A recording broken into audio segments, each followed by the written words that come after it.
Tosfot last week, so we're going to specifically focus on Rashi and how it's received by the Rishonim after him. Some point around there, we're going to take a break, and then we're going to end up in the Shulchan Aruch and the Taz in specific and spend some intimate time also with the Rashba. And if we have time at the end, we're going to do a little reflecting back on where we've come to and how it fits in to what's important to us about these issues and where they fit into the bigger picture of what we're doing here in studying Isser V'Heter. Sound good? Sounds great. Awesome. I like the nods.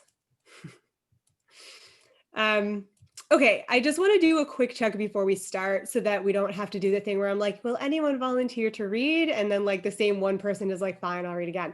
So just raise your hand if you would feel comfortable with me calling on you to read. Great. I got 3 out of 4, and maybe I'll make Joel read sometimes too. Awesome. Okay.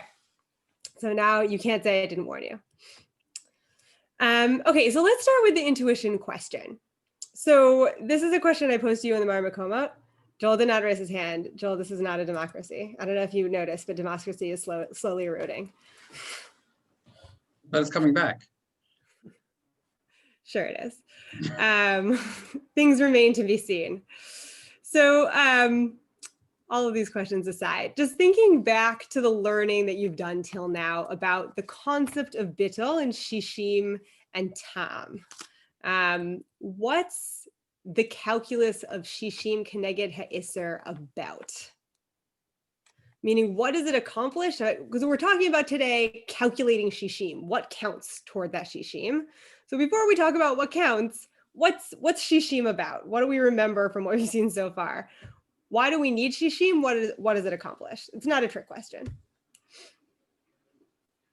but it does require some thinking. We seem to kind of see like different approaches to people who see shishim as like an equivalent of bitul tam, like the sheer bitul tam occurs, and we see others in which that seems to be some kind of like significant number that exists outside of that. For example, the shita that like you need like bitul tam and shishim. Implies that like shishim is something additional to that, or like Ramban, who thinks it's actually like bitul guf ha'isur. Good. Can you say more about what you mean by bitul guf ha'isur? Right. That like in some of the main sugyo, I think where we talk about shishim, we get this seeming tension between like Rava seeming to imply that shishim is like a standard for bitul tam, and like Abaye saying that you need shishim and bitul tam, and that's how Rashi ends up like saying in his commentary, although I think he contradicts himself. But to resolve that, I think what Ramban says is like, oh, when you only need bitul tam, that's when you've taken guf ha'isur outside of the pot, and if you can get like a kfela to taste it, or a kohen if it's like truma or whatever, then if there's no flavor, then like great. And if that you use shishim, then that's just a chumrah, because that's more than what the bitul tam would actually be. And shishim is like, if I didn't take it out, then I need shishim to batul this like little kilchit that fell into my pot. Right. Okay. I'm ambivalent about whether to share screen on this. Okay. I'm going to share with you like a whiteboard doc for today as I type these things in. So just to capture what people are sharing. So hang on 1 second. I'm going to get you all a link. Sorry, I didn't prepare this in advance. I had a different Google Doc I prepared a link for in advance. Anyone with a link can view. Copy link, done. Okay. So if folks want sort of a visual aid or visual reminder of what people are sharing, I'm just going to throw some of that up into this document. So Lexi says there's a few different responses to sort of what shishim accomplishes. One is what you're calling bitul tam, meaning if we have shishim, we know sort of objectively, so to speak, it doesn't taste like isser, and we're trying to get rid of taste of isser. Another sort of, if you may require shishim plus some other thing called shishim plus something else, right? Maybe it's there's no taste, but also we know there's no isser in there. So those are a couple of different things shishim might accomplish. What else? Any other thoughts beyond that? Feel like it covers it? Yeah, I think that was a good summary, but then like, I don't know, then questions come up as to what it means in the context of min bin min no, as opposed to min bish no min no, when it's not clear what bitul tam means at all. Yeah. Do you want to say, so in a case of mean but me no, what's the relevance of shishim, if at all, to mean but me no? Just I think opinions vary, but some say that it's that like derabanan it's required to batel it, as opposed to Yoreh Deah. right. And doraita, how much do you need to be mevatel mean but me no? I guess the majority opinion would be like majority. Yeah. Well, don't Majority we of the- say that like lach What? belach for min b'mino, we say it's shishim like gzera atu min b'she'eno mino, in which case that would fit within the bitul tam frameworks. It's like, well, for min b'she'eno mino, this like gets rid of tam, and so even though tam isn't really, you know, a factor in the min b'mino mixture, we have to act as though it were, lest you come to do this in a place where tam is an actor. Right, but that's an additional step. Great. So important to keep in mind this sort of distinction between min b'mi no, min b'she'eno no mi no, always, and especially today where it's going to be relevant in how we're thinking about the question of the walls in the pot. Okay. So keeping in mind a little of this review of like what bittul is accomplishing, what it's for. We're trying to get rid of taste. We're trying to get rid of the isser. We're trying to basically make sure that there's so little of the isser there that it's basically not there. And we might calculate that by whether we can experience it, or we might calculate it based on whether there's such a small objective measure that it's insignificant. Okay. So based on sort of that understanding, imagine you've stewed some meat and potatoes in a pot. Uh-oh, some isser meat falls into your stew. So what elements of your stew, based on your intuition, if you can think back to before, and this is why I asked you to do this before you prepared, and jot down some notes. I hope someone jotted down some notes that weren't then infected by your learning. What parts of this entity called your stew should count as your shishim keneged? Intuition. I'd say it's any food stuff.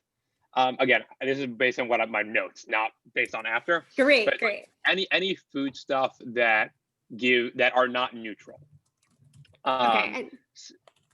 Because like water, right, is some ways a neutral substance, but of course once it like interacts with other food, it gets flavor, but not food and not pots. That's basically what I'm saying.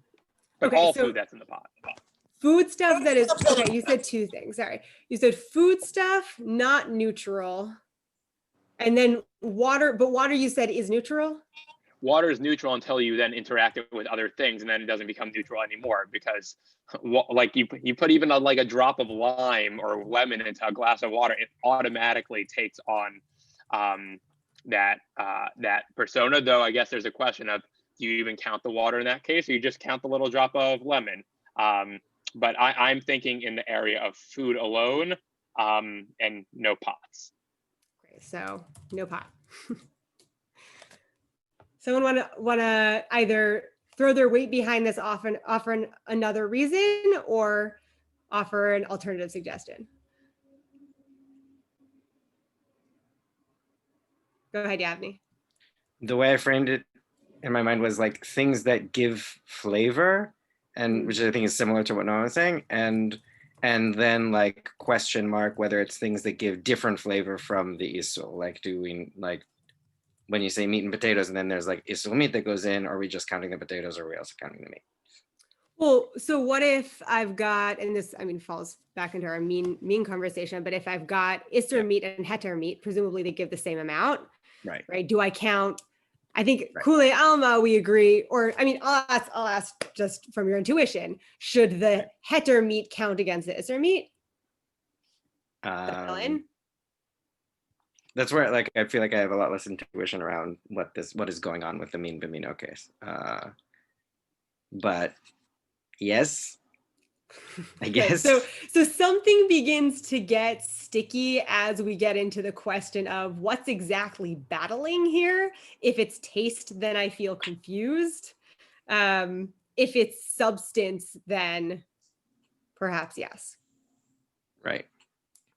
But if it's substance and not taste, maybe then we're going to say back to Noam, well, why does it have to be food stuff? So Noam, say another word on why food stuff was your intuition, if you can remember. Right. To me, it doesn't seem like, if you're thinking about the ways to neutralize flavor, right? Then something like a pot, even though, we know that it absorbs tom, doesn't exude that flavor, not tom, in the same way. And if shishim is a stand-in for tom, well, that's where the problem is. But if shishim is in a stand-in for literal tom, then no matter how much something a pot absorbs, either isur or leheter, it's not gonna get you to that like stand-in alone. Because if we're saying like you don't need tom, and we know that 60 accomplishes that, well, the pot's not gonna help you in that way. So that was why my intuition, without looking at the sources, says no pots. Honestly, I feel like you framed it as like if it were it's getting mixed up in my head right now. Basically, I think dafka, if I was thinking about like the food substance, I would be more inclined to say the pot doesn't interact than if I'm talking about tom, because like obviously it's hard to separate these out from like the things that we've learned. I'm thinking about like when trying to go back to what would be my most like intuitive response, I'm thinking about this food and the food that it is meaningfully mixing with and the stuff that would be consumed. And it's not like mixing with the pot dafka. Like I think often our intuition, like obviously we talk about things being like bolea, but I think our intuition when something falls into a bunch of food is it's being mixed up amongst the food. And so like my intuitive response would be what Noam said, which is that like the food that is in the pot would be the stuff working against it. Dafka, if we're talking about like the physicality of it, but even if we're talking about like the tam. So I'm putting this as a separate bullet point on for folks who are following with our little list here, even though you Lexi and Noam are coming down to the same place, which is the pot doesn't count, everything that in it is count, because I think you're making different substantive arguments, no pun intended, right? Noam's saying, if I'm conceptualizing a taste neutralizing game, the pot doesn't help me, which is Lexi, I think you're saying, and tell me if I'm right here, like, well, we're talking, this is Hilchot Ta'arovot. We're talking about a mixture. We're talking about if we take a mixture, what thing substantively dominates another thing? The pot is not part of the mixture, so I wouldn't count it. Does that capture what you're saying, Lexi? Yeah, fair. Joel, you look like you're itching to say something. Yeah, I said I missed part of the conversation because my computer died. But I think I was just thinking about the idea that we have these kind of two regimes. One is that it's all about tom, and the other that it's actually not about tom. It's about like amount of stuff, right? Which may or may not have anything to do with tom. And if you want to come down with a compromise, like you live in a world where you don't think it's tom, but everybody else does, or vice versa, then I think you need to start creating a theory of, well, the pot, for instance, or the bones or something like that interact with the food by absorbing, like they take stuff away and they spit stuff out in a way that they're not actually food stuff, but since I'm operating in the world of tom, I have to make them interact tom-wise with things. And that's kind of like, I think in some ways, a compromise position that we've come to. And it leads to some interesting theories of like, well, what is it? How much are these things going to absorb? Are they going to absorb the isra? Are they going to absorb the heter and so forth? So I think it's really like we have two colliding worlds of axes, two axes that are colliding of how we're dealing with what makes something be batel. And in order to fit those two in, we have to start coming up with these interesting ideas about what pots do and don't do. So Joel, tell me if you think I captured this well. A pot is not food stuff, the way Noam would have articulated it.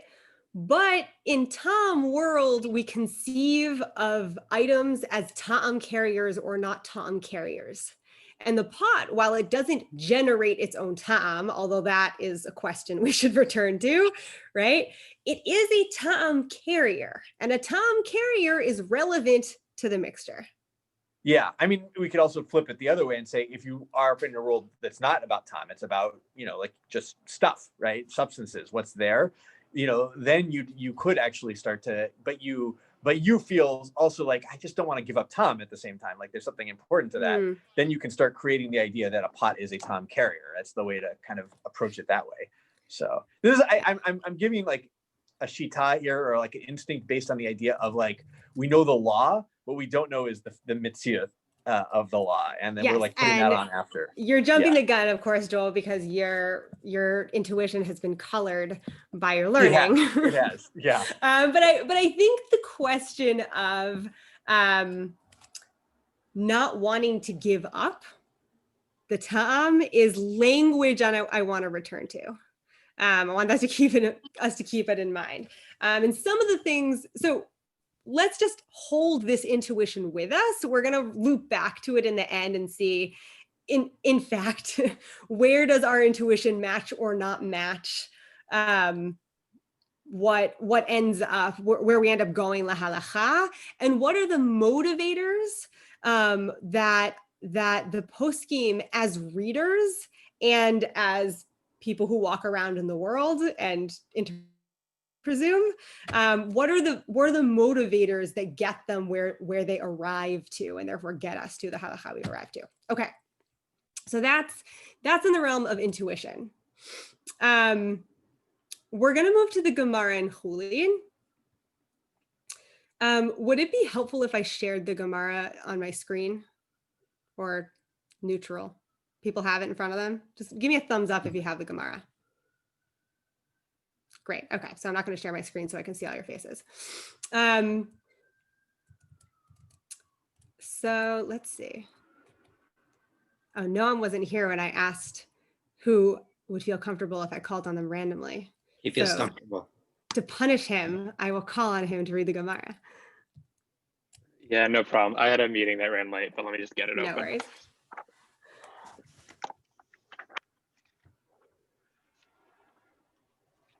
All right, we're on Sadi Zayin Amid Bet. Yep, starting with Amar Ravi Chanina. And it's just those 4 lines we're going to do. Yeah. Okay, I'm ready whenever you would like me to start. Go for it. All right.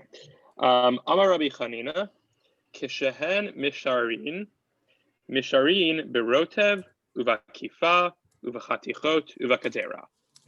So Rabbi Chanina says that when we measure an isor that fell into a heter, this is sort of goes to your Tarobet comment 4. You have a Shehen mixture Misharin. I'm just going to bug you to translate precisely. Shehen Misharin. Okay.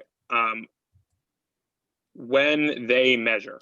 Mm-hmm. All right. So when they measure this mixture to presumably figure out whether the isor is batel within the entire mixture, Mm-hmm. they measure with the sauce, with the sediment, and the Good. Nice English translation of kippah.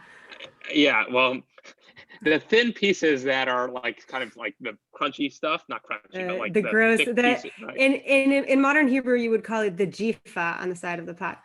But. You say gross. It's probably the tastiest part of the stew. So the sediment, the pieces of meat themselves, and the pot. And of course, it doesn't explain right now what the pot means. So we're gonna get there right now. Ika de amre kedera atzma, v'ika de amre b'mai devala ketera. So there are those who say, and I'm going to ask you to translate like just as pshat as you can without interpreting these words. Fine. There are those who say that the meaning of the pot means the pot itself, Mm-hmm. and there are those that say that it means that which the pot absorbed. Good. Is that pshat enough? Excellent. Okay. Great. So I want us to take a moment to just do a little interpretive work here, a little interpretive imagination here. When we say kedera atzma, come on, Shani, atzma. And when we say What is it? My Dabala? Someone just read it to me. B'mai Davala Kadera. Great. Okay, so we've got these two possible meanings of the word kedera and how and what is meant by what factors into this calculation by kedera. So someone give me a definition of kedera atzma. What is meant by kedera atzma? I'll just point out here that the Gemara gave us a definition of a word that was unclear. And in giving us a definition of a word that's unclear, it actually gave us a further definition that is open to interpretation. So Yavni looked like you were going to give me an option for Kedera Atzma. You mean more interpretive than the volume of the physical pot itself made out of ceramic or metal or whatever it is. And One when you mean the possibility. volume of the pot, what do you mean by that? I mean the sides, the physical object, the ceramic or metal that the pot is made of. Great. Okay. Someone give me another option. That material. Kedera Atzma. The thickness of the walls. Okay. Do you see like- that as substantively different than what Yavni said? Well, when I understood Yavni as talking about the entire volume of the pot, and to me, this is much more limited, more like the surface area. Yeah. Was that what you meant, Yavni, or did you mean something different? I meant, surface. Interesting. So I meant the again, like everything that is made of ceramic or metal that is part of the pot. So not the internal volume of the pot, but the volume of the object itself. And maybe Noam is talking about the surface, like the inner surface of the wall. You and I are saying the same thing. I meant the surface of the thickness, not the internal volume. Yes. Got it. Okay, so thickness to Noam, the- give me the alternative that is not what you or Yavni said, but you thought was what Yavni was saying. The alternative is you just include literally what is inside the food, like what is most facing the food. That thin edge, I guess, of pot. I think what you thought I was saying was like the whole the pot. It's the pot including the contents, like the right. Well, pot as well, an that's object not what I outside. was talking about. That's the third Right. possibility I was going to Right. offer. What is in Okay. the pot? What is in the pot? Yeah.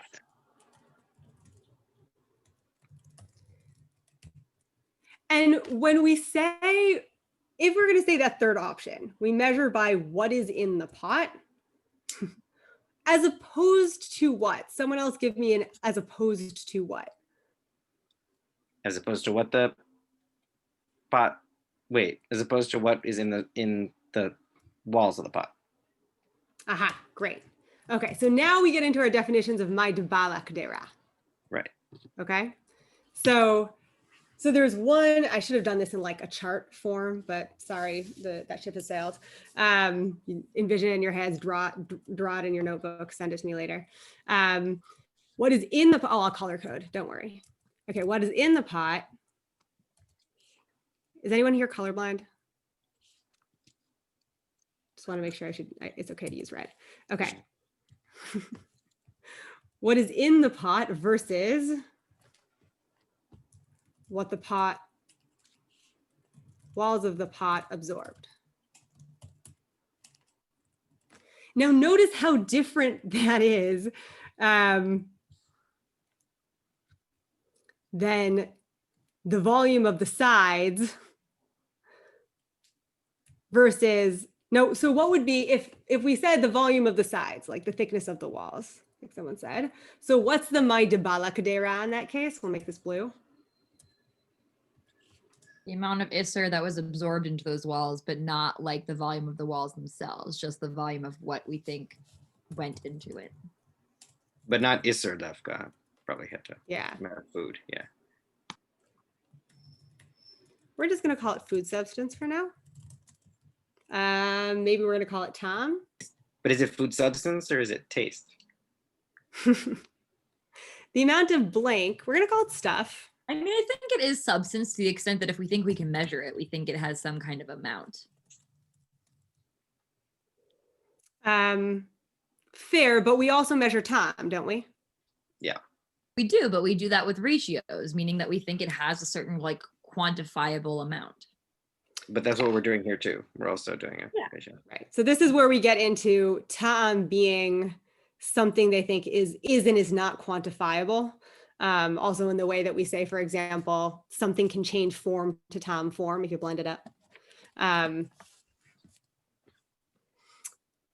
Maybe you haven't gotten there yet. Okay. Surface area of the pot. If Kedera Atzma was the surface area, what would my Dabala Kedera be? Just what was absorbed into the edges. Great. Although I feel like that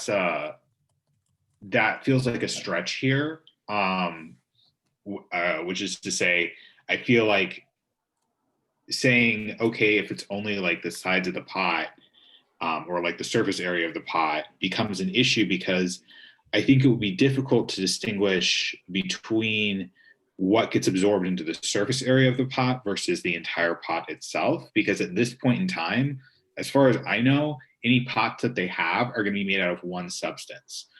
So it's not like, for example, you have like a non-stick pot, right, where the pot's made out of metal, but then you have this, I don't really know what non-stick is, like this plasticky or rubbery, whatever stuff on the surface of the pot, where you can distinguish between what's absorbed into the non-stick surface versus the metal of the pot itself.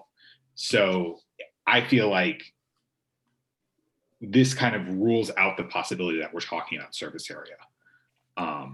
Yeah, Isaac, I share your intuition that it's not likely we're talking about surface area, although I would say, and that there is a concept of things that are made all of one substance, but just absorbing enough kedei klipa, meaning that there is a notion of different amounts of absorption that are seen as like sort of different amounts of penetration of a single substance. It doesn't seem to come up here, but that is something that you'll see. But yeah, so you have an intuition that like if it only penetrates a little, that means that the material is different, that they don't necessarily hold that intuition.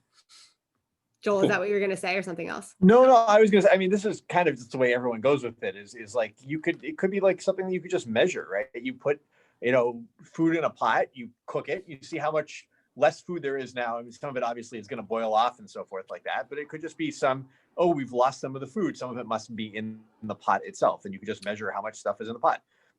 Right. So that then becomes basically not substantively different from what the wall of the pot absorbed versus what is in the pot. Yeah, exactly. Right. Okay. So yeah, what I left in black, I think we're probably not going to revisit because it is a possible meaning, but it's not something that's really taken up. And it seems like also within the group, it doesn't really strike our intuition as the most likely reading of what's happening. But let's just keep this blue and red in mind because that's gonna resurface as we move into. I know I'm terrible today. I can't help it, just ignore it. As we look at the way the Rishonim and Acharonim play with the implications of the language of this memra. So let's take a look at Rashi. I want to look at him in front of me. Okay. Thanks for reading. Lexi, you want to pick up with Rashi? One sec. By the way, I'm really into the new preponderance of cats during this year.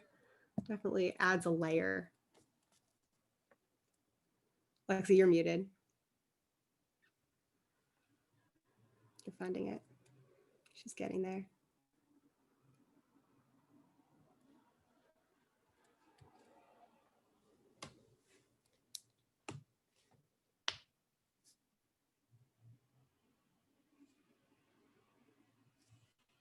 It's been my Dabala Kedera. Okay, cool. ובמאי דבר הקדרה, אם ראינו שנפל שם קודם שנתמעט, ואנו משערינן אותו לאחר שנתבשל לכמות שנפל שם, לכמות שנפל שם. כמות שנפל שם, ואין בהתר 60 בו, עומדים כמה בלעה הקדרה מן ההתר, לפי שכשנפל שם, היה התר הרבה ונתמעט בבליעה הקדרה. about their asma l'misharinan. Okay, so before you even translate, what's the question that Rashi has? Kind of like both why are we allowed to like measure this, and also at what, like in what circumstances, because he seems to like limit this dafka. Well, Like he's also he's saying, how do we know how much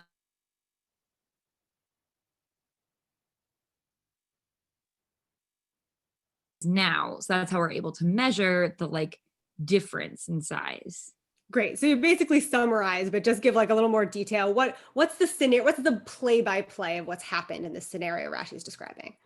Like I have some Isser fall into a pot. At the moment my Isser is falling into the pot, there is shishim of the heter keneged the Isser. As these now cook together, my Isser kind of cooks down a little.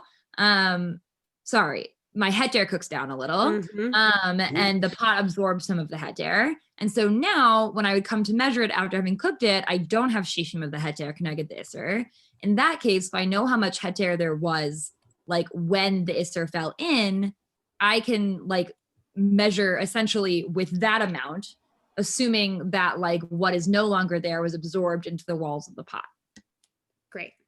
So I want to notice, I wanted to notice which was language you used of. It's going to come back to me. Give it a second.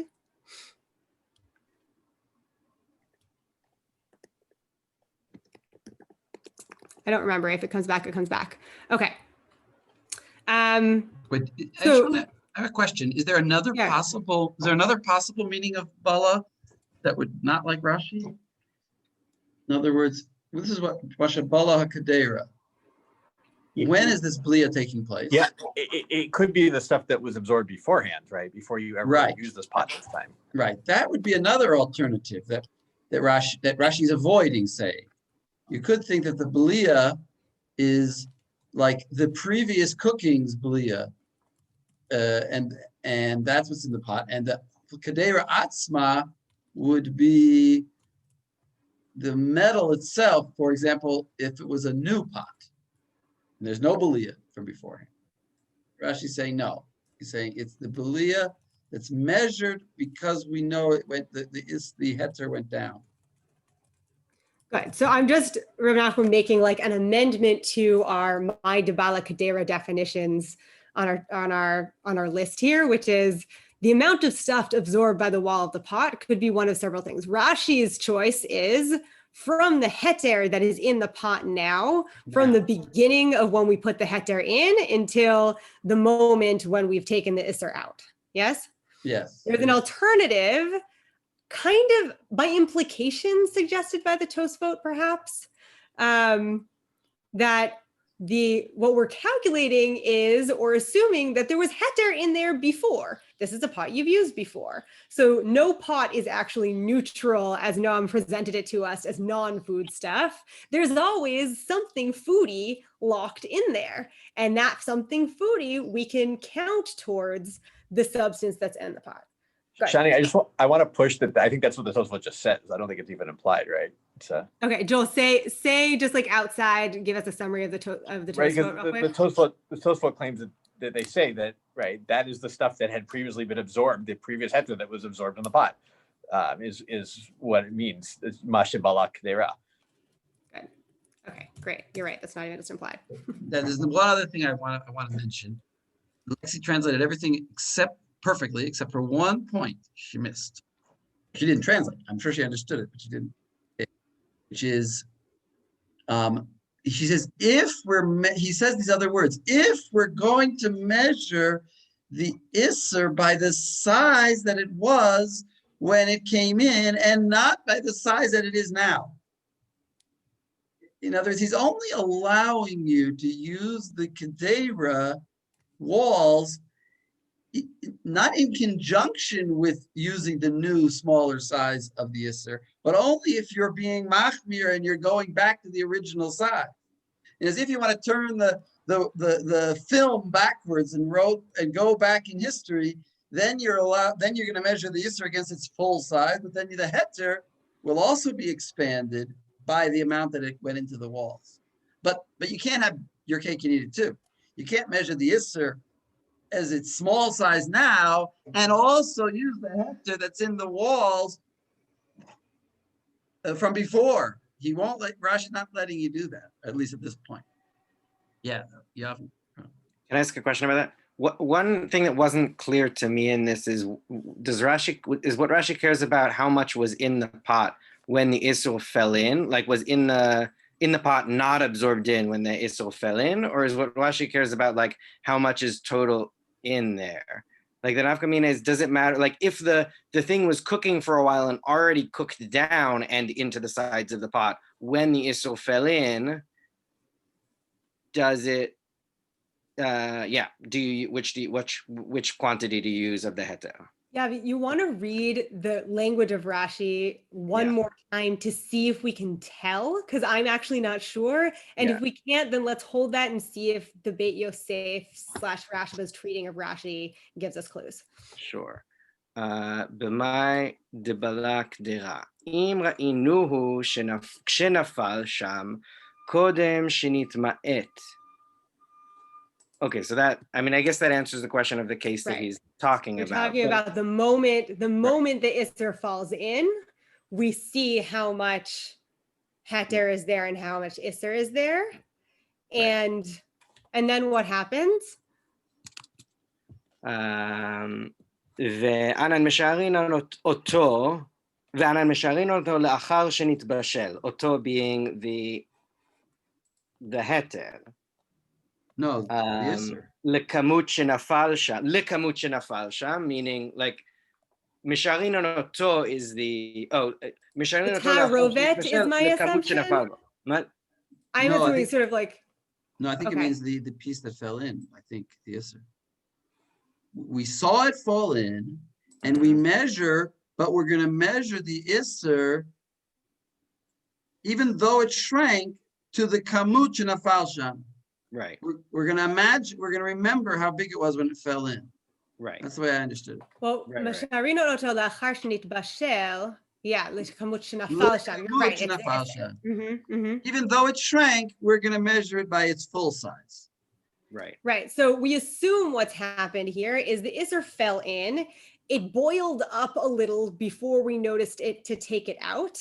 In that amount of time, at the moment it fell in, it seemed to be enough heter in there. Right. But by the time we've taken it out, some of that heter has gone somewhere. Right. Pay attention to those words. They will be important, right? It has gone somewhere and we assume, where did it go?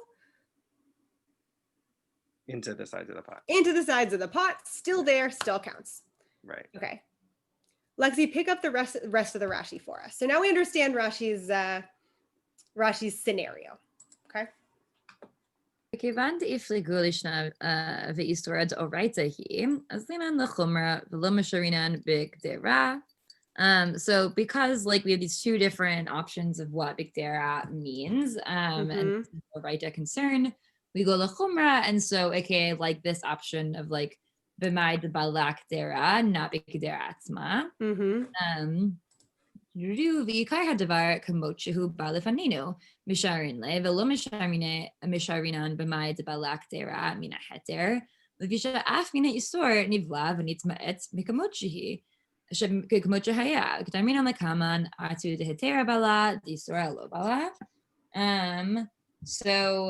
Rashi A says that we go after this Bolea case, but then is like, actually the Ikar of the Devar is really, you should be, like, just be measuring with what is literally in front of you, because if we're measuring like the heter, like he seems to imply, and this goes off of the way that like Rav Nachum was redacted about clarifying the earlier case, that he's like, you can only really measure the like what's in the Kedera if you knew the sizes of both the Isser and the Heter at the moment that it fell in. Because like if you just measure like the Heter that was Bolea in the Kedera, like there also is Isser Bolea in the Kedera. So why not just measure with what is like literally in front of us right now? Right. So Rashi's gotten himself in a bind. What's the bind? Lexi just articulated it. The bind is the way I can imagine this Blia scenario is, okay, the Isser fell in. There was a difference in the amount of the heter at that moment and the moment where I took the Isser out. Therefore, there's some stuff in the walls. I can count the walls here. But hang on a second. That actually presents me with a dilemma, because how do I know that in that amount of time, the Isser was not also absorbed in the laws of the pot? So how Lexi, does he get himself out of this bind? Just measure as it is now. Measure as is now. So first of all, what do y'all make of Rashi's interpretation? Like Reb Nachman pointed out, like the Tosfot pointed out, there's an alternative possibility of what my Debala Kadera could have meant. So if it puts him in this bind, why does he go in that direction? Why does he interpret it that way, such that then he has to like do this very bizarre thing that we'll talk about in a minute?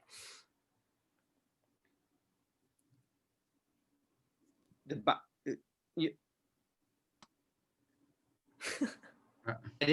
think I didn't understand the question that you're asking well enough, but I can wait to hear other people's answers to understand it. Does someone else who feels like they understand the question want to try to articulate the question? Possibly you're not the only one, Yevni, who doesn't understand what I'm talking about. Hey, Shani, It's a great question. Go ahead, Joel. Well, is your question how Rashi gets himself? If we're talking about what's absorbed in the walls, right? Then also Isser is absorbed in the walls. We have that. Rashi quotes the Gemara there. So like, how does he get around that? That's your question. It's not like, so there's two steps to the question. So let's back up a step. Can I rephrase your question? I'm just gonna back up one more step, Rav Nachman, if I can't figure out how to articulate myself well, I'll let you step in. Okay, so let's back up a step. What happens at the end of Rashi? Rashi presents an interpretation of my Debala Kadera. Okay. Then he basically says, okay, and we've got these two possibilities of how we interpret Kedera. One is my Debala, one is Kedera Atzma. Which one, according to Rashi, is the Machmir position and which one is the Mekil position? My Debala is the Machmir position. My Debala is the Machmir position. Okay, and Noam, you want to articulate to me why my Debala is the Machmir position? Because he's assuming that the Kadera one is you're taking like the whole pot, or at least the thickness of the pot, which is a way higher threshold, which a way higher measurement than the little bit of heter that you're going to be counting that was absorbed. So, yeah, so that's why it's more stringent, because you're allowing less heter helping you.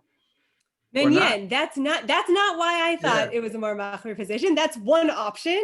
What's another option? Rav Nachman, you had another option in mind? No, I think the opposite alternative is that you would count the balua on the wall. In other words, Kedera Atzma could mean the balua in the wall. And but that's how he's understanding my Debala. Oh, you're saying that the original balua in the wall that was left over. I think you could learn Rashi as saying that he never thought to conclude the walls of itself at all. That wasn't Baba Cheshbon. That would never even occur to him. But what did occur to him was the balua in the wall versus the old balua in the wall versus the current balua in the wall. No, all right. Right, I'm putting old and new here. I feel like the old balua in the wall feels like a weird way of matching up with Bikder Atzma.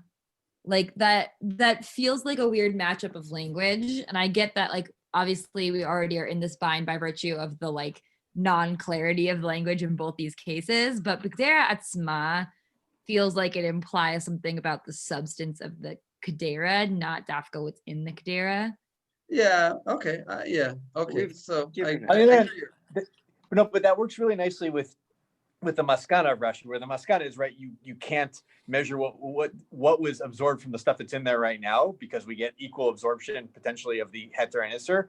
But if he says, all right, mashabala kedera is the halacha, then it's what mashabala in previous times, and and the kedera itself, we don't measure what it's absorbing right now. Right? But I think that's the opposite of what Rav Nachum was saying. Is that? No, I think that he can tell me, but I thought that's what he was saying. I want to just reel us back a step just to make sure that everyone's following where we are. The question we're asking is, when it comes to Kedera, Rashi has introduced us to the idea that, well, there are two possible interpretations, two lishnas here. We've got Kedera Atzma and my Dibala Kedera. When we're determining which direction to go, well, this we've got a deoraita at stake. I'm going to ask us in a second what that means as well. But assuming we agree, there's a deoraita at stake. So we go with the more machmir position. So when we look at our Kedera Atzma versus our Mai Debala, we have to ask which one is more machmir and which one is more mekil. Now, maybe it's actually worth, even before we get to Rashi, just unpacking for a second what our options are for which one of these is more machmir and which one of them is more mekil. Okay, so and for here, I think it's helpful. I'm gonna just put this link one more time to the Google Doc that we're looking at now, because I'm recording some of our insights here so we can keep track of them for those who came a little bit later. So if we look at our option, okay, Kedera Atzma means the volume of the sides of the pot. Yeah, sorry about that, Tikva. I just realized not everyone could see this, so glad you can. Okay, the volume of the sides of the pot, the metal that I'm holding in my hand. Imagine there's a metal side of a pot here, okay? Or ceramic. Let's call it ceramic. We should always just assume that we're talking about something like that. Metal is its own thing. Okay, right? So we're talking about, so if Kedera Atzma means thickness of the pot walls, and my Dibala means amount of stuff absorbed by the wall, which one is machmir, which one's mekil? And by that I mean, when I say you can count against the isser, whatever is in the pot plus the volume of the walls, versus if I can say to you, you can count against the isser, whatever's in the pot plus whatever the walls absorbed. Which one of those is machmir? Which one of those is mekil? If our definition of Kedera Atzma is volume of the sides, and our definition of my Dibala is amount of stuff absorbed. Yeah, me. The Kedera Atzma is mekil because there's the volume of the walls itself is bigger than whatever that it absorbed, and therefore it's easier to get to 60. It gives you more, it adds more on, so you're getting to 60 times the Isur fast, like more likely. Good. So now are you with Rashi or against Rashi right now? What? Are you with my opinion? What do you mean? What you just articulated? But I just articulated, that's I think with Rashi. Great. That's with Rashi. So that's one understanding of why Rashi thinks Kedera Atzma is more mekil, my Dibala is more machmir. Someone give me a scenario, meaning a combination of our blues and reds on this chart. Someone give me a scenario where the Kedera Atzma would be the machmir position and my Dibala would be the mekil position. Yavni, I'm just going to wait to see if someone else, and then I'll get you. Just take a minute to think it through.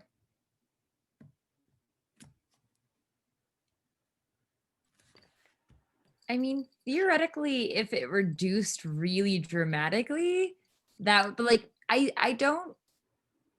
can't imagine a case in which what was absorbed is ever going to be more substantive than the physicality of the pot.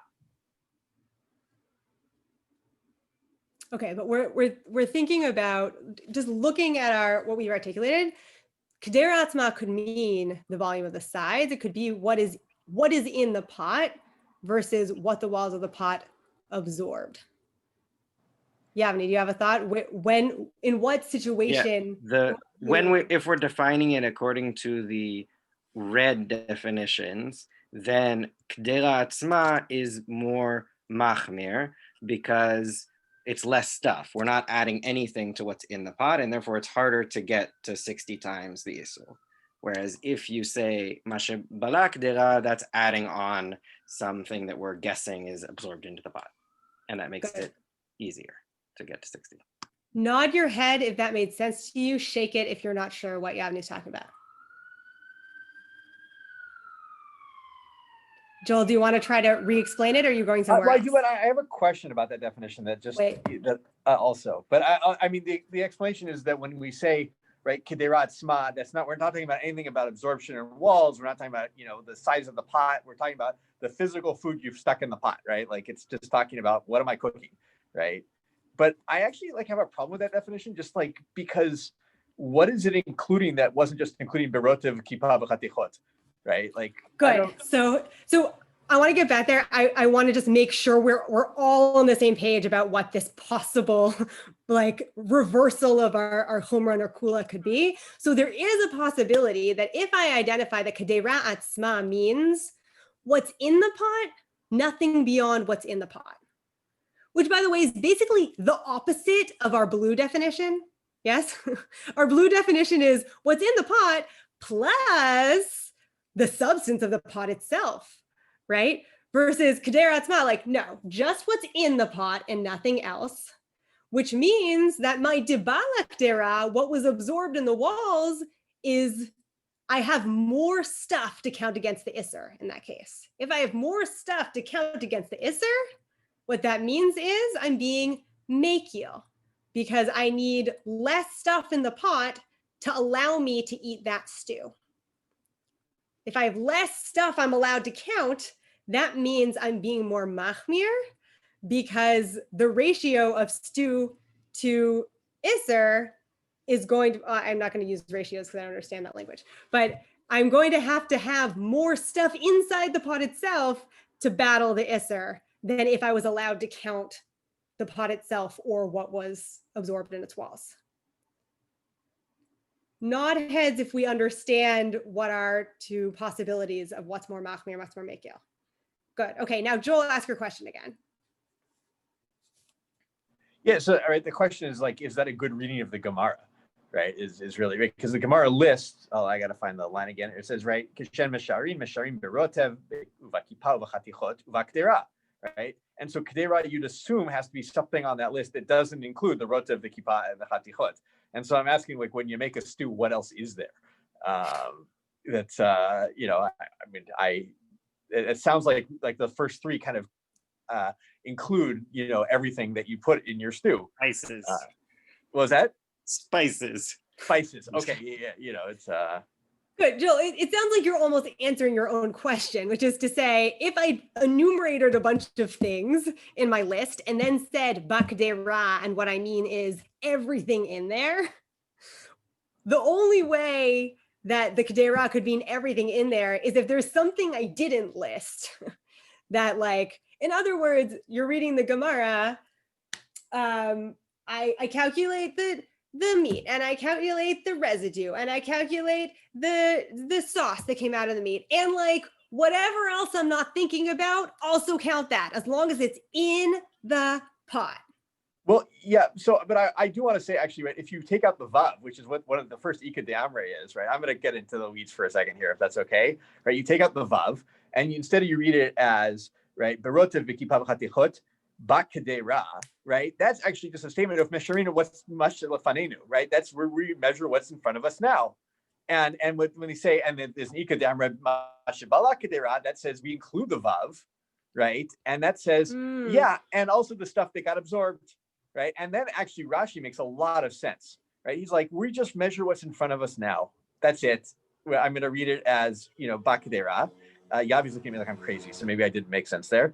You know, and I think that's actually a really interesting read of the Gemara. So well, I think Yavni's looking at you like you're crazy, because where you've gotten is a compelling reading of the Gemara, if you take out a letter, that arrives at the same conclusion that Rashi concludes with.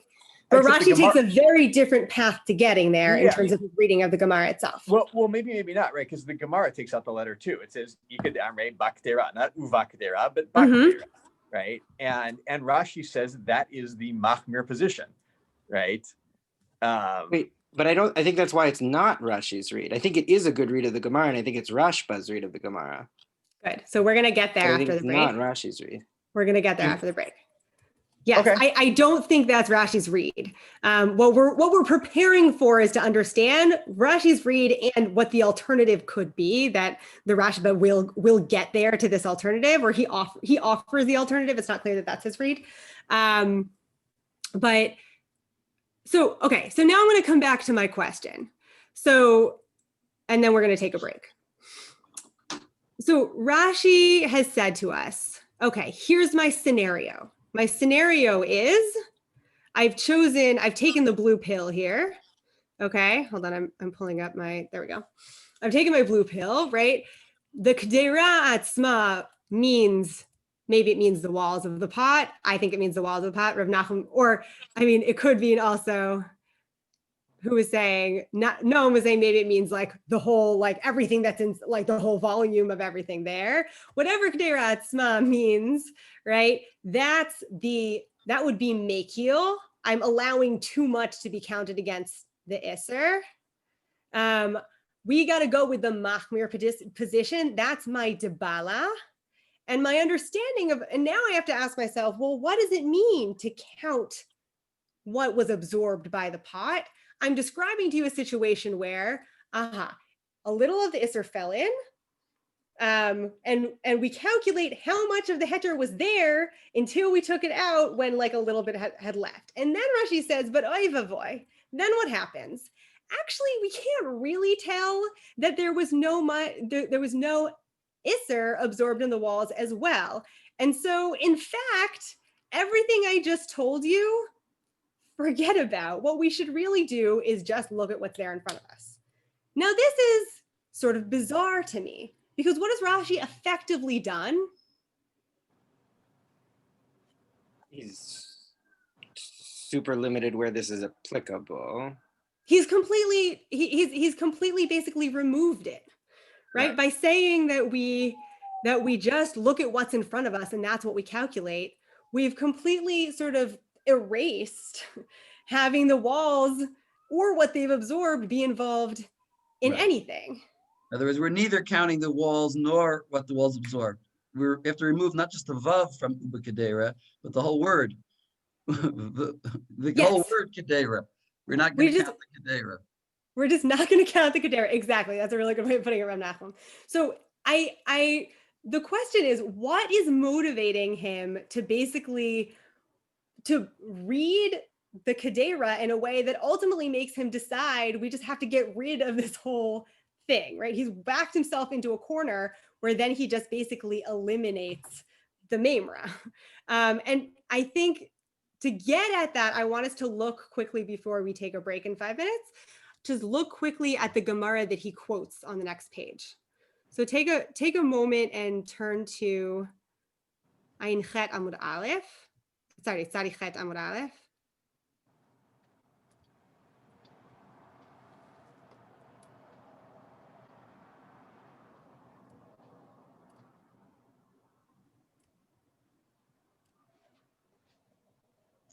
For me, it's about halfway down the page. So just, if people are. It's like across from the Ibaya in the Tosfot. Mm-hmm. Isaac, do you want to read it for us? Sure. Okay. Hahu kazeta tarba dinfal bedikula devasra. Okay. So you have a kazayat of helev that falls into a pot of regular meat. Great. Heter meat. Savar Rab Asi, v'sha'oleh b'mai divla dikula. So Rab Asi, or maybe Rab Ashi, we'll see, that you should measure what is absorbed by the pot. Mm-hmm.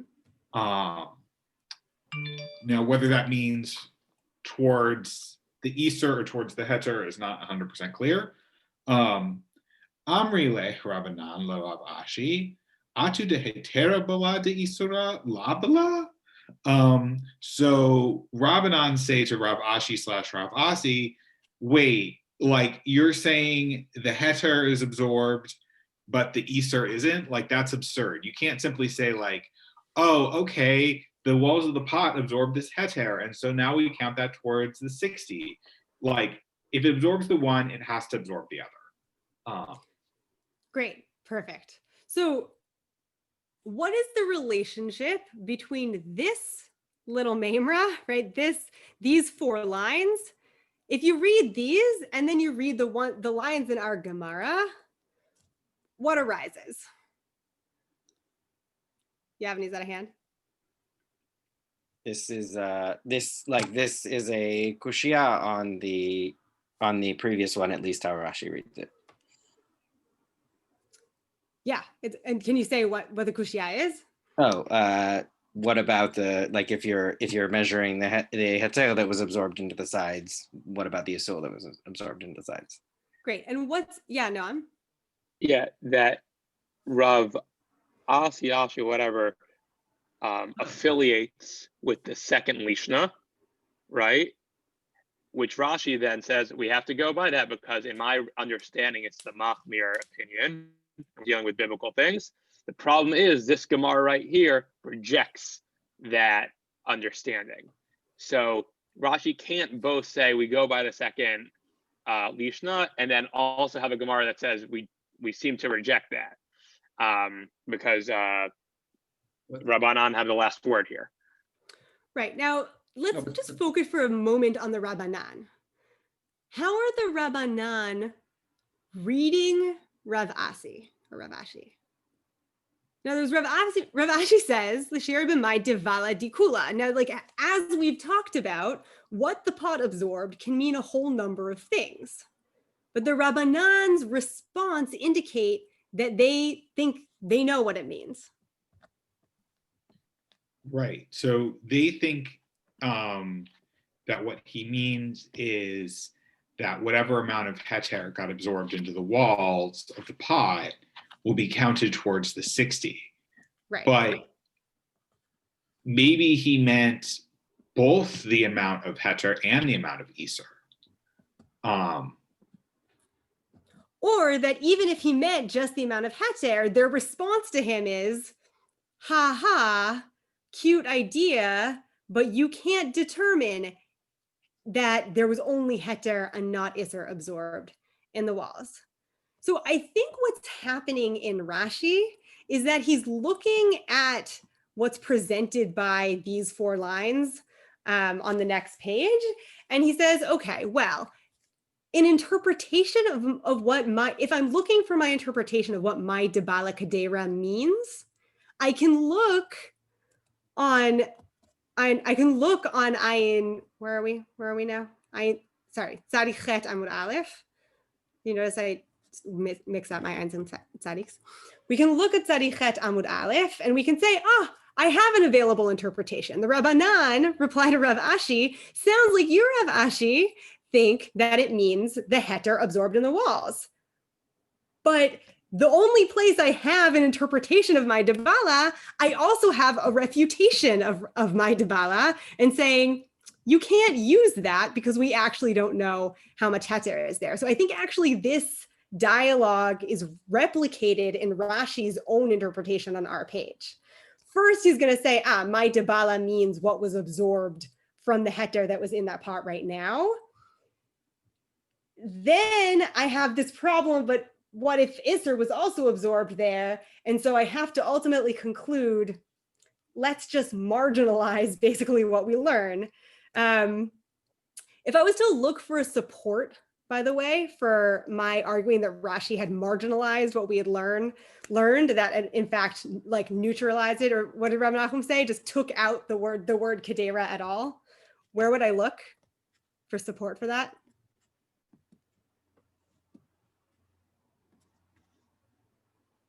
I mean, like, do you mean within the Rashi himself? Because in the Rashi himself, okay. Oh, but I mean, yeah, make an argument for Rashi himself, yeah. Like Masha Balafanenu. Like he seems to he like at the very end of his thing seems to explicitly just kind of rule. He's like, this is how we rule. But actually, I don't think either of these should be applicable. And like practically speaking, you should only be measuring what's inside of the Kedera, as in what the food that's inside of the Kedera. Tikva, it looks like you're clicking. No. But you're trying to say that Gemara on Tzadi Chet is the proof for Rashi. So anyone look at the riff? Well, yeah.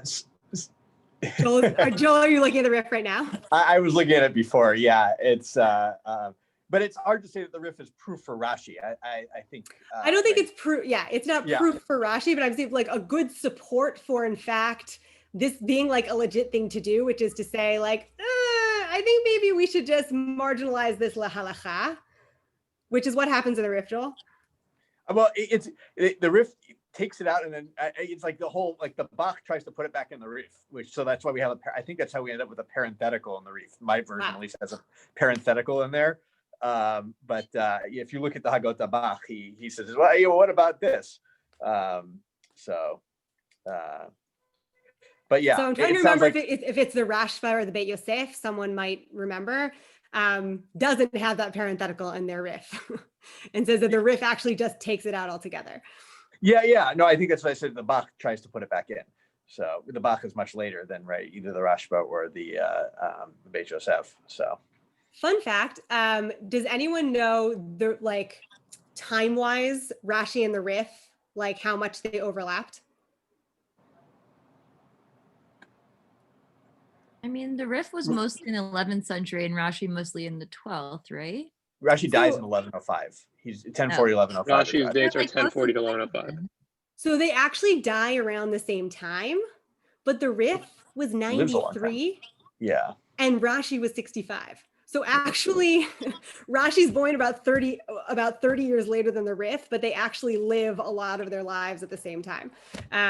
Which is to say, I actually know to what extent, and Joel Rav Nachum or someone else could tell me to what extent they were sort of aware of each other's stuff. But this is happening. From a periodization perspective, there don't like. The riff, even though we consider him a Rishon, is sort of the final repository of Gaonic knowledge, and Rashi is clearly a Rishon in his own right, and they're coming from totally different schools of thought. I doubt there was much overlap.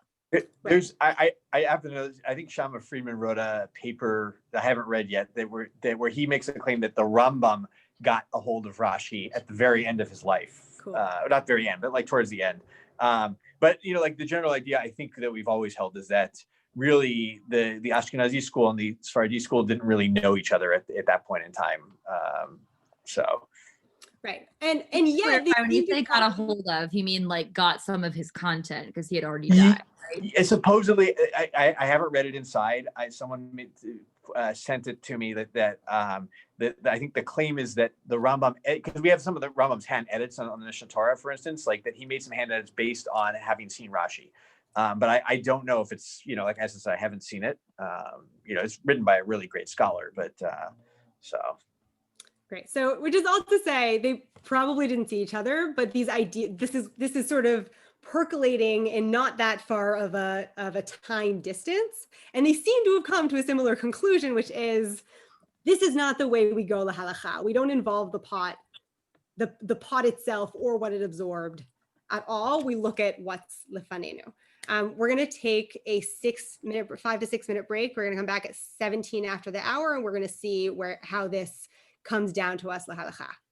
See you soon. A bunch of due digest to see how this makes its way into the halachic literature. So I want to start in the tour. We're in the tour. In my edition conveniently actually puts the simanim in the tour, so I have a little dalid next to it. But it starts with Misha'arin Hater V'Hat Yisur, which should be somewhere nearby a Beit Yosef that starts with those words. So just give me a thumbs up when you have it in front of you.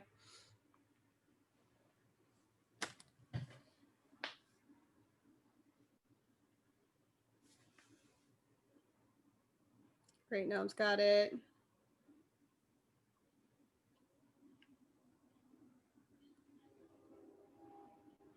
Tikva's got it, Lexi's got it, Rav Nachum has it. Yavni looks like he's having a really deep thought. He's got it. Okay, great. And Isaac, I can't see you. Great, amazing. Okay. Who hasn't? Tikva, you want to read for us? You disappeared. As I call your name, she disappears. ומשקרים ההתר והעשר כמו שבא לפנינו. אף על פי שהיה בהתר יותר מתחילה ונתמעט בבשלו, ונבלה בקדרה. אפילו הכי אין משארין אותו, אלא כמו שבא לפנינו.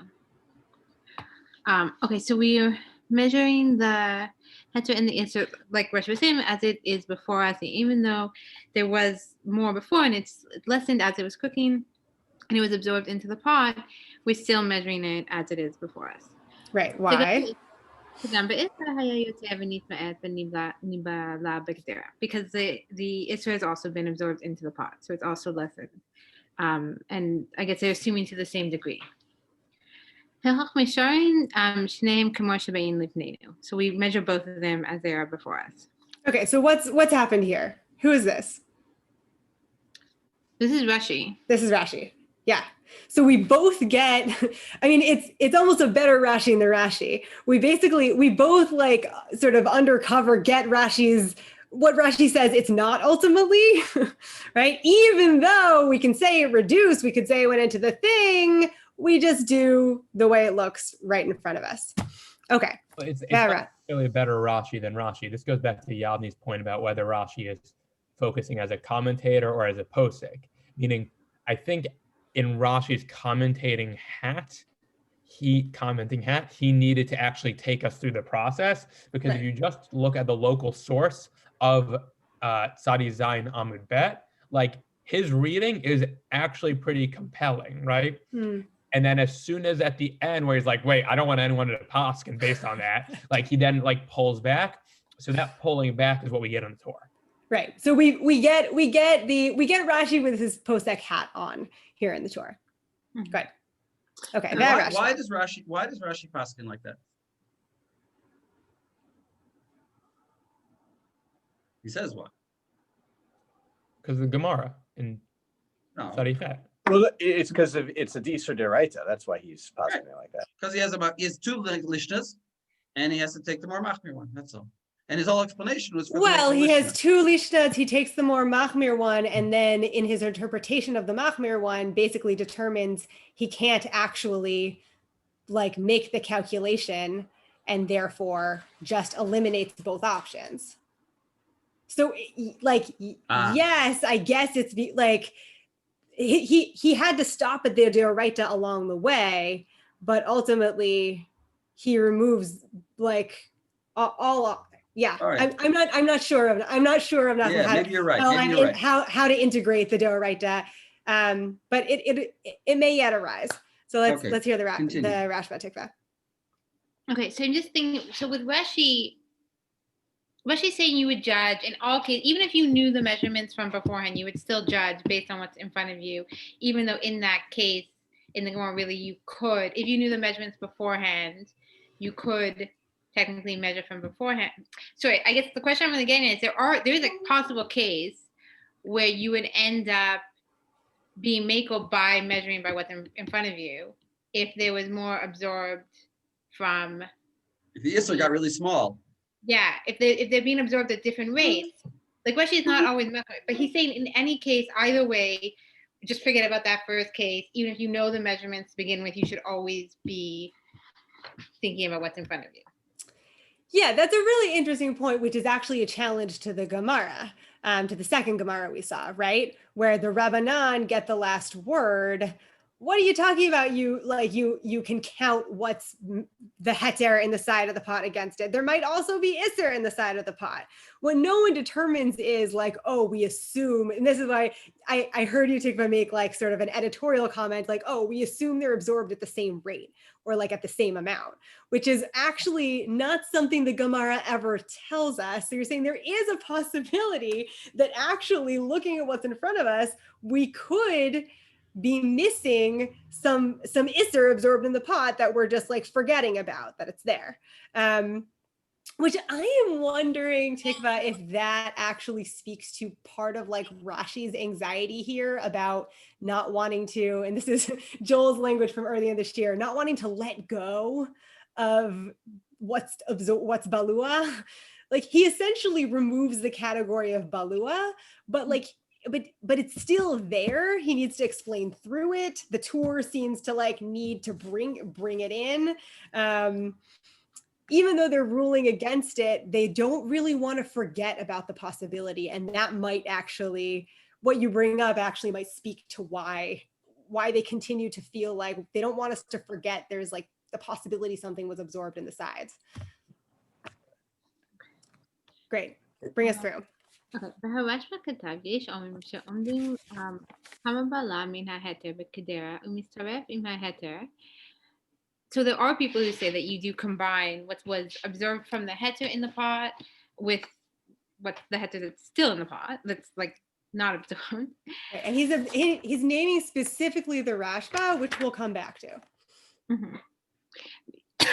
Sorry. ויהיו לימים במינו, שמן התורה בטל ברוב, וחכמים הצריכו 60 תולים להיקל. And it seems to him that this is Hamamim Bamino because it's Bato Berov Deraita, and then Shishim is just being Machmer, so you can rely on this leniency in this case. Okay, and what does it mean Tolin Lahakel here? Like what would it mean that we're relying on? So the way that I understood it is that it's a situation where in the pot you do have Rov Heter, but you don't have Shishim. But if you combined it with what you're assuming was absorbed into the walls of the part, you would have shishim. So in that case, you're relying on that leniency because they're right. It is already mevatel. That great? Does that feel clear to everyone? Nods if that feels clear. Great. Okay, keep going. אבל מין בשאינו מינו, כזית בקדי אכילה פרס. So keep going. Sorry. Torah, ואפילו תמו כעיקרו. But מין בשאינו מינו, so here I was a little bit, I found this part a little bit difficult, but where you need the kazait equivalent to half a loaf, and tam is like ikar. In this case, you can't. I'll just retranslate that quickly. Min b'sheino bino de, which we know about min b'sheino bino that kazait v'kedei achilat pras dvar Torah. If I eat a kazait of min b'sheino bino in a certain amount of surface area, right, or in a certain amount of time, that would be punishable by Torah, as opposed to min b'mino, which is not punishable by Torah. Right? Don't get distracted by the kazait v'kedei achilat pras. What they're saying is here, like, we have a doraita isur of this ta'arovet. Do you actually have a daled there before the kedei? Oh, do you not? No. Okay. That's why I was probably, someone corrected my text to make it less confusing. Probably. I don't know. Someone else might know better about printings than I do. I know who I would ask, but okay. So now that, imagine a daled there, that might make it less confusing. I don't know how it would read smoothly without it. Someone else might. Right. So I guess I'm just a little bit confused by how the two different, like, why doesn't it just say that it needs shishim? That's it's I was thinking about it. I think what it means is he's just saying ma. It's like in the Mishnah sometimes you have that like ma'af, not in other words, that for sure Torah, and even Tam Ke'ikr is also a Devar Torah. You almost have to add the word Devar Torah. So both of them are Devar Torah. I think what he's emphasizing is min b'sheino bino we don't mess around with. Here's some things we know about min b'sheino bino which indicate we don't mess around with it. I actually think someone correct me if I'm wrong. He's actually got himself into the problem, and this is the problem. Like when Rashi says like we have to be machmer because it's right, it's deraita. It's like what's deraita? Like we say 1 in 60 is deraita, but is it? And we say tam ki because we're not sure if tam kikar really is deraita. It's a machloket. So he's got to bring two different things that are deraita just in case, right? It's that's my guess on that. I haven't looked at like how everybody right. Everybody, well, it's not so clear. About either. Paskins, Tom Kicker is the right thing. Rav Nachum, when you're lean to lean to the side, we can't hear you. I'm just saying that he himself Paskins. That's all. That's all. It's important. He himself Paskins, Tom Kicker is the right thing. Okay, so that what we're taking away there, I think, Joel, that's a good point, that possibly he's layering these because he wants to make very clear assertion we don't mess around with min b'shein no mino, but in fact, actually, there are those out there who might mess around with it a little bit more than he does. So min b'mino, of which all things these true. What? Ein tolin bo. Keep going, Tikva. Ein tolin bo. So in that case, we only measure what's in front of us. And the Rosh doesn't disagree. Okay, great. So what are the two No, positions? doesn't disagree, doesn't distinguish. Doesn't distinguish, sorry, yeah. Good. I also Doesn't distinguish that's- what? Doesn't Between min distinguish- b'mino and min b'eno mino. that's really Oh. interesting, Renachum. I didn't pick that up. Yosef Friedson. So does disagree, right? It would say lo chalak, I think, but anyway. It means he doesn't distinguish between min b'mino and min Position? she'eno mino. Same halacha. Yeah. Mhm. Right, two positions. One is, we'll call it the one that he doesn't name, but seems to be Rashi, which is what? What's in front of us? What's in front of us. And the other, which he identifies with the Rashba, which is? Min b'mino, we can use the heter of what that was below in the walls, and min b'shein mino, we have to do what's in front of us. Right. Well, so he identifies his position with the Rashba and then decides that if we're going to, in the case of min b'mino, we go with Rashi. In the case of min b'shein no mino, we go with Rashi. We're careful. We just look at what's in front of us. In the case of min b'mino, we can go with the Rashba and do this calculation. But then he also gives the Rosh's opinion, in which Right. he, And apparently the Rosh. which was a third opinion. Right. And what would it mean lo chilek between the two of them? You've got two options. Either you do both what's ba'ayin, or both you can include the heter. Right. Now, I did not look into this because I didn't catch that. Rav Nachum, do you know, have you looked into sort of what the Beit Yosef would say on lo chilek? I didn't. Does he say something on lo chilek? I'm not sure. I think that the way he's writing. there is a little piece on Say it. This is the he Beis doesn't- Yosef on it. You can look at the Beis Doesn't Yosef. allow you to count the balua either. Good. Yeah. Okay. Great. Okay. So now we understand the tour. So Can I ask a really simple question? yeah, Where does the quote of the Rashba end? Does it In end the Beit before Yosef? Ve'irali, or is Ve'irali included in the Rashba? I thought the VRLE was part of the Rashba. was part of the Rashba. Yeah, and that I don't remember like in the Beit Yosef what he said, but just the way he writes it, the Rashba says yes shomrim ve'ireli, that we can rely on the yes shomrim, right? Tolimbo in Nakel in this case. I think you're right about that. Because that does in fact, well, yeah, the question of how this reflects the Rashba is a question, but yeah, I think Joel's right about where the Rashba ends. So it's the Yeshomrim of the Rashba and then the Rashba's own take. Right, and then it goes all the way until the Vadani, yeah.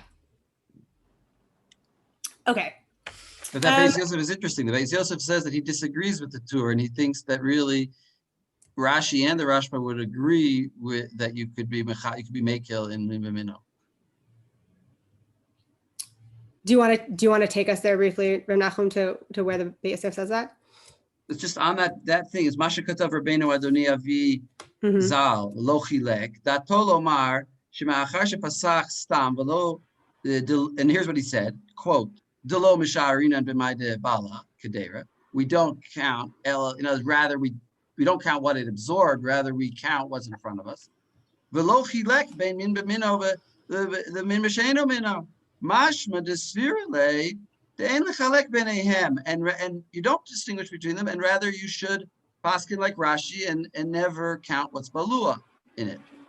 V'li nira de Rashi v'harosh yodu b'chiluk shechilek harashba, and as I think that Rashi and the Rosh agree with the Rashba really, By Svara, he says, Shahare, Behedia Katvu, the Kavan, the Ifligu, Lishte, because they both write, since there's machloket about what's the right lashon in the Gemara, is Surah Duraita He Azlina Lachumra. And only where it's an issue deraisa should we go by chumrah. But by min b'mino, I'm just without reading the rest.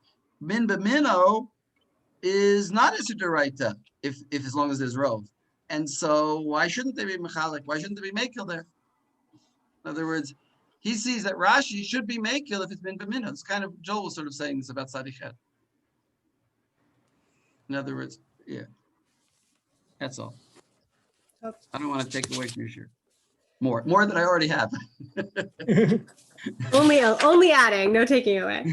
Okay, I want us to briefly, we're going to come back. We're not going to read the Beit Yosef inside. We're going to come back and focus a little bit more on the Rash, but I want us to flip briefly just so we've seen together where we end up in the Shulchan Aruch.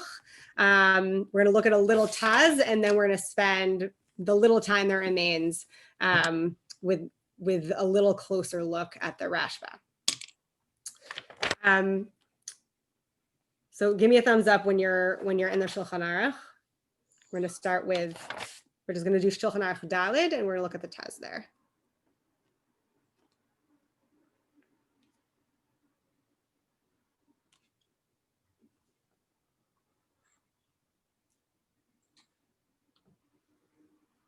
Got thumbs ups? Fabulous, fabulous. Isaac's almost there. Great. Noam, you want to read Daled? Sure. Misharim berotev vakefa perush hadak dak shel basar v'tavlin hamitasef b'shulei hakedera uvachatichot. So we measure the Isra against the heter, the sauce, the sediment, explanation, the thin things of meat and spices that gather together at the bottom of the pot, and with the pieces of meat. Umisharim haheter v'yisor kemo sheba lefanenu. And we measure the heter and the isor based on what's before us. Afal pi shaya beheter yoter mitchila mitma'et b'bishulo v'nivla b'kedera. Even though there was more heter in the beginning than there is before us now, and it sort of shrunk down and through its cooking, and it was absorbed into the pots. V'hane mile b'min b'sheno mino. And these words are only with min b'sheno mino. Aval im hu min b'mino misharim gam b'ma shebala haketera ve'od ve'omed b'dofne haketera misharim ze b'omed yafeh ve'orinoto kilu hu ba'ayin. But with min b'mino mixture, we measure about that heter, that which was absorbed into the pot, and stands in the walls of the pot, and we measure it with a generous measurement, and we see it as if it was, and we consider it as if it was ba'ayin.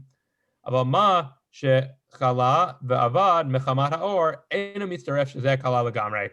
But anything that which was finished or destroyed completely by the fire itself, that doesn't count in our calculus, because it's been completely finished and removed.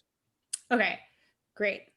So who, if you were to like sort of take apart the stitches here, who shows up in the Shulchan Aruch? And we didn't see everyone. So there's one person we didn't see. But if you read the Beit Yosef, you're going to recognize The Rashba. Okay, so we've got the Rashba. What's the Rashba? The part distinguishing the min b'mino from the min b'sheno. Good. Okay. And who else have we got here? Rashi. Rashi. Great. Right. Afal pishaya beheter yoter mitchila nishma'et. Like we measure for what's in front of us. And then what happens at the end here? What's this omed yafeh or umad yafeh? That's the Rambam. That's the Rambam. Great. So what does the Rambam say? Someone summarize for me outside. We got him in the Beit Yosef. This is pretty much word for word what the Beit Yosef quotes from the Rambam.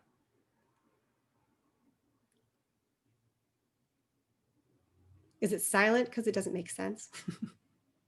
If I remember correctly, the Rambam essentially goes to the Mako position, right? It's like it's lepalaka kedera, and we make a good estimation of like what was absorbed against everything else. Except what? Some of it you assume wasn't absorbed, but what's the word? You think deteriorated, but not that Burned off. burned off. Right, or evaporated. Yeah, evaporated. So how would you know? How would you do this? How would you distinguish? That is my question. I do not.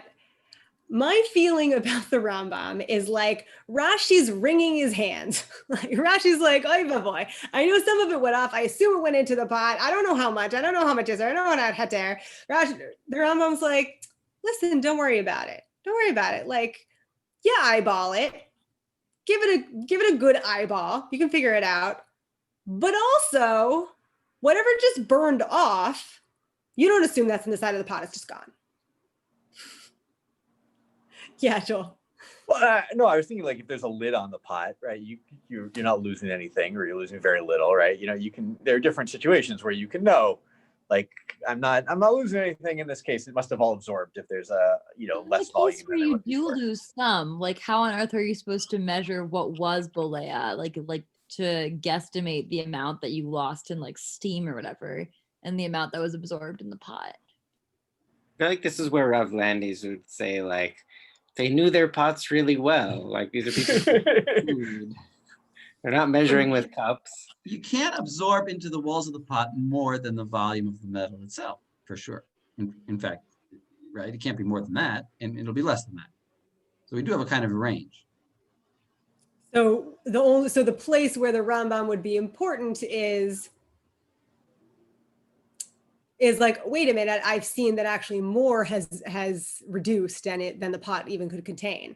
In which case, just like, don't worry about that. You had a pot, they had a pot with 50 liters and it went down to 10 liters. So you can't say all those 40 liters are in the walls because the walls themselves aren't 40 liters. So that's what evaporated, you can't count. So the walls don't get thick. Don't get thicker. As you okay, so we've got Rav Nachum's suggestion that the Rambam can sort of make sense if we say like, okay, we're just trying to account for the amount that was reduced that we know the size of the pot can contain. So in accounting for that, we say, oh, that's the ore. So that's what's going on. We've got Joel's suggestion that, well, if there was no lid on the pot, which is maybe also a little bit Yavni's suggestion, or like something we don't know about pots, they knew about pots, right? If there's a lid on the pot, then we can assume it was absorbed in the walls. Once there wasn't a lid on the pot, be more careful. You don't know. You just assume that's gone. Tikva, you were the first person to raise this being like a little befuddling. Do either of those sit with you? Yeah, I also wonder if it's a science, like if it's a difference in something in how the culture assumed what was happening to their food as it was being cooked. But not sure how to look that up. Right. Yeah. So as with a lot of things, it's like, is the Rambam functioning on like an understanding of physics that we can tell the difference between something that was absorbed and something that was mashikila v'ibed michama ta'or? Yavni is pretty convinced his pots don't absorb anything. A totally different subject. We'll probably get to that in the future about stainless steel pots and stuff like that, right? And glass. You should. Okay, so we have so this is all to say, right? When we get by the time we get to the Shulchan Aruch, we've got a little bit of a patchwork of several different opinions. Not totally clear, although we've got a couple of good reads or options on how the Rambam sort of fits with or doesn't fit with what we've brought down from Rashi and the Rashba. I want to take a look at the Taz, and then maybe we'll have time to look at the Rashba before we close out. Andres, how are you feeling about reading at this point? We'll give you a pass. Joel, you want to read the Taz on אף על פי שהיה בהיתר יותר וכולי. Sure. And I'm gonna stop you at a certain point. You're not gonna read the whole thing. Great. You can anytime. Afal pisha, and correct me whenever I get things wrong. So here we I go. got you. Afal pisha ya beheter yoter v'chule. All right. Harashba bechidushav v'haran kadvu di'im ra'ino yisur b'shat nefilato v'lo nitma'et b'shiur echad im ha'eter. Mesharin ha'eter shnivla b'kedera u'mitzarfino to l'mashi betoch ha'kedera. All right. Which so you want me to keep going? I can explain Till from the here. period Yeah. there. Yeah, okay. Wait, I'm sorry, which Taz are you reading? I'm reading the Taz Dalit, and I've realized, of course, that you really wanted us to see Bet, but No, I it's hadn't fine, planned for that today. fine. Dalit is very good. All right. All right, so here are the Taz. I'm just going to do it outside. He essentially opens up this possibility that Rashi opened up is, well, what if we know that the Isser wasn't absorbed in the walls of the pot? Like, what if we have that case? Like, we have the Isser, I dropped a piece of meat, of non-kosher meat in my pot. I pull it, and it hasn't shrunk, right? It's the same size as it was before. This, by the way, hits a little, if anyone saw the Prisha, who talks about, like, yeah, come on, the entire Isser wasn't Polet. Then in that case, we can include the heter that was balua in the walls of the Kedera to help us out, to marshal his forces, to help us out, to cancel the Isser. Okay, pause. Is that what the Rashba said?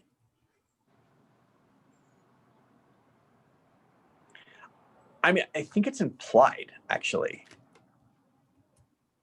So Right. I want us to just, say more. Well, when you make share the Rashba with y'all. When you make the argument that, I mean, this is only Rashba. I think it was on the Rashba too. When you make the argument that, right, from Sadi Chet Amud Aleph in the Gemara, right, that it was Atu Nivla Heter Isra Lo Nivla or whatever it was, right, Then if you can have a case where you know that the Isra wasn't absorbed at the same rate or absorbed at all, right, then you've got a case for counting what was absorbed. So, and you think that was implied by the Rashba? I don't remember the Rashba like in his actual words, so I can't be 100% sure. It's definitely implied by Rashi, which is interesting. He doesn't say Rashi here. So good. Excellent, because I actually think what the Rashba says is this is what's implied by Rashi. But I want us to take a quick look at the Rashba himself. And if anyone has like a thought about this, I was sort of very puzzled by this comment of the Taz, because it actually seems to me to be like a pretty profound misrepresentation of the Rashba himself. So we're just going to take our last couple minutes to look at the Rashba's own words. And I have here, we're only going to read from Torah Habayit. I looked just in case at his at the Chidujei Rashba on the daf too, and he says basically the same thing. You can see it here if you want to later. So we're just going to look. We're going to look for a minute at the Rashba itself. Most of this is quoted in the Beit Yosef, so you can read it in the Beit Yosef. I've included it. I shared just now a doc with you where I did like a little color coding and a little paragraphing just to make it a little more manageable. So I like to read it this way so you can pick your poison. Let's see. I haven't read from in a while. Yavni, you want to try to read the Rashba?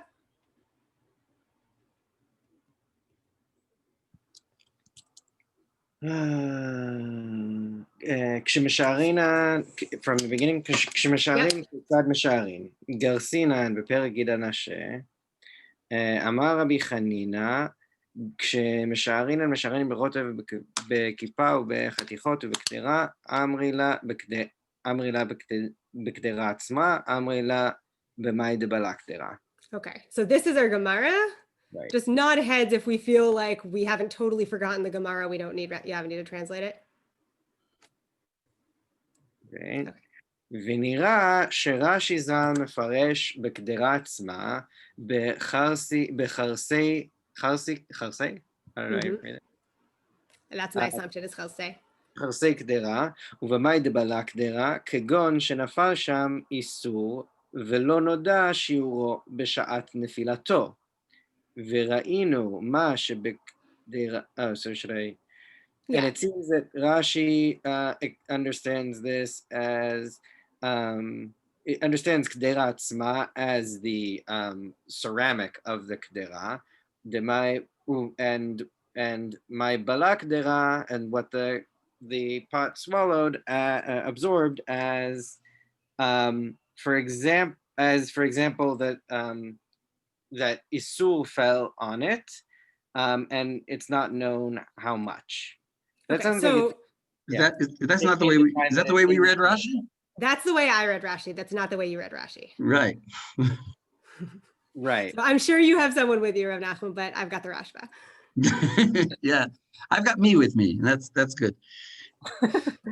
Okay, so do folks see what we mean by the way, when we were asking the question, how did Rashi understand Mashabala? How did Rashi understand Kedera, Atzma?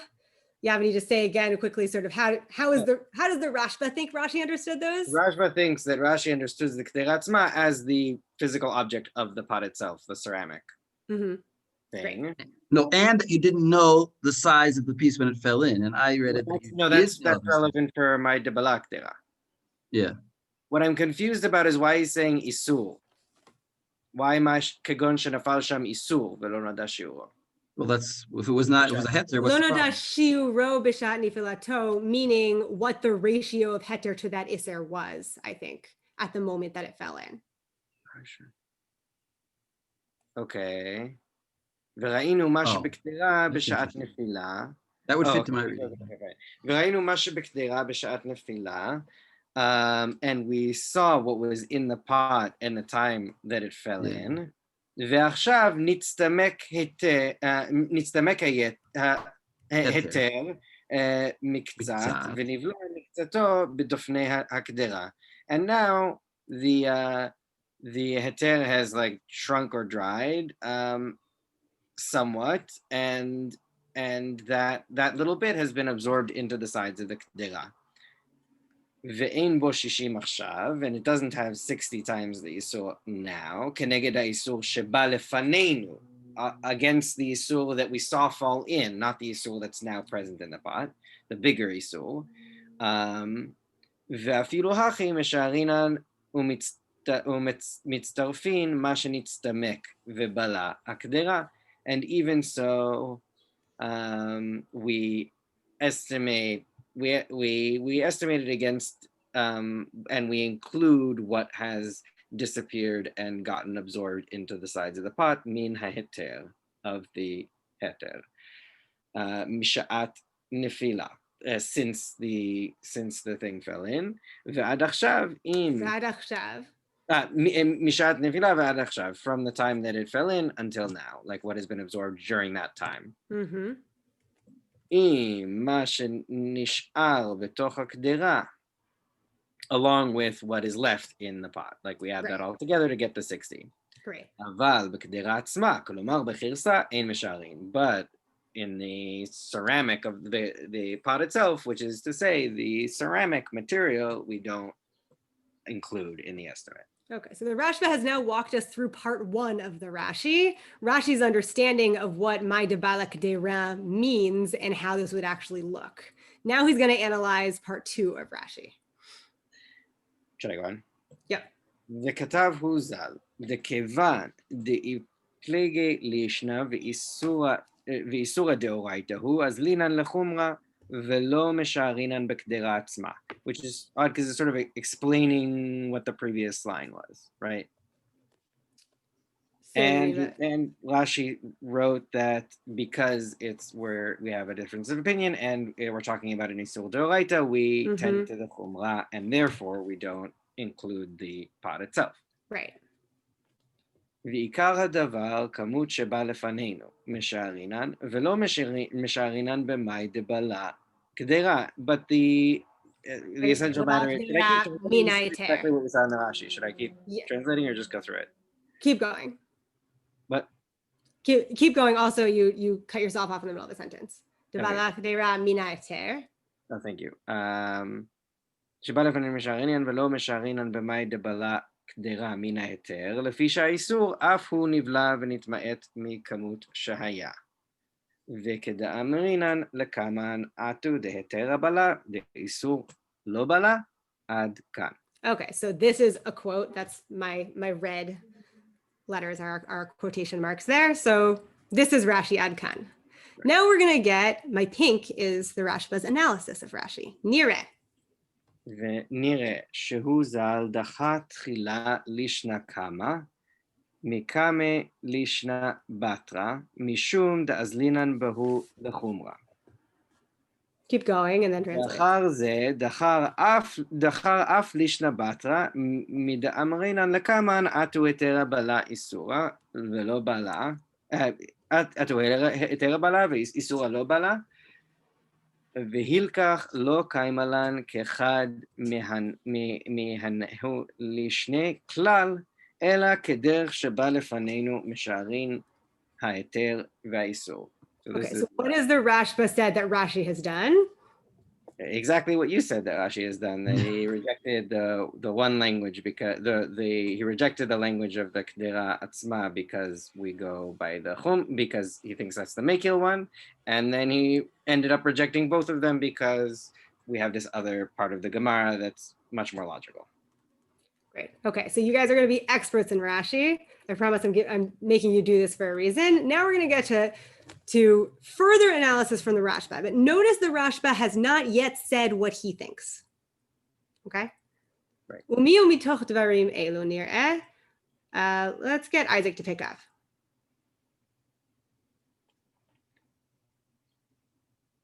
All right.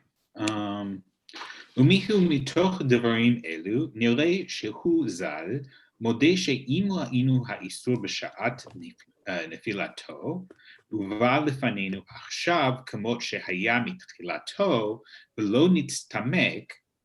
Okay, so I'm going to translate to there. So it seems like, based off of this, that Rashi agrees that if we saw the Isur at the time that it fell into the pot, and now at the time that we're measuring it, it's the same amount as it was at the beginning, and it hasn't reduced. Okay, so we have heter that fell into the pot. We knew how much fell into the pot, and the amount hasn't changed. Isser fell into the pot, yes? Sorry, Isser. Isser fell into the pot, right? The heter needs to make. Mikamut shehaya. Mikamut shehaya. So Jastro has kamot. Oh, you're right. Actually, it might be kamot shehaya from the way it was. People have been reading this back and forth. Mikamot shehaya kagon ze mitztarfin haheter shenivla b'kedera v'nitztamek lebatel ha'isur va'af al pi שאין עכשיו בהתר כדי לבטל את האיסור כמות שהוא. Okay, so the heter that we had in the pot has cooked down from, or has reduced, and we add to this heter the heter that has been absorbed into the pot, and in order to nullify the Isur, even if now in the heter like that we see in front of us implied, there's not enough to make the Isur batel. So it's sort of like, if we know that we have a stable amount of Isur, and we need the heter that so we can establish in this case that what we saw in Chulin 98 is not the case, right? It's not, oh, the pot absorbed both the Isur and the heter. It's like, no, it could have only absorbed the heter. How do we know this? Because we've verified with our own eyes that the Isur has not cooked down at all. So it can't have been absorbed. And therefore we know that when the heter cooked down, which we've also observed with our own eyes, it must have been absorbed into the pot. And so if we need that extra heter that's in the pot, then we can use it to nullify the Isur. Beautiful. Okay, so we are running out of time, but I'll leave you with this last punchline. This is basically what is quoted in the name of the Rashba in the Taz. Yes, the Taz has said, this is the Rashba's position. If we can isolate how much came out of the heter that goes into the walls of the pot, then we can do that and use it at least in a position that's not that's a Darabanan position. But in the Rashba itself, the next line is Ve'eino mechaver. that's not right. The Rashba was articulating what follows from Rashi's logic. And he rejects it. Einu mechaver, dema lanu kama shehaya ha'iter rabba mitchilato ha'isur, hashtamia nitma'et ha'iter, v'chazar ha'isur la'asor oto, ki'ilu nafal b'tocho, shior isur kazeh. He's saying, okay, basically, the Rashba rejects that actually you can make this chiluk. And I leave this as sort of a mystery to take with us, which is, which tzarich iyun. How is it that the Rashba, both in the Taz, but also like in the Torah and captured in the Shulchan Aruch, gets pegged with this position of like, you can isolate how much heter went into the side of the pot and use that against the Isser, when in fact, the Rashba himself inside rejects his position. So we didn't get a chance to go through sort of where the Rashba himself ends up in his own words. I'll leave that to you. It's bolded at the end here. It seems that this is where his sort of chiluk comes from. But just interesting to note that selective quotation is a bit of a misrepresentation. Sorry, we don't have time for a discussion of that or for you all to push me on it, but thank you so much for learning with me. And feel free to Shani. write with any questions. Sure. Thank you so much, Correct. Shani.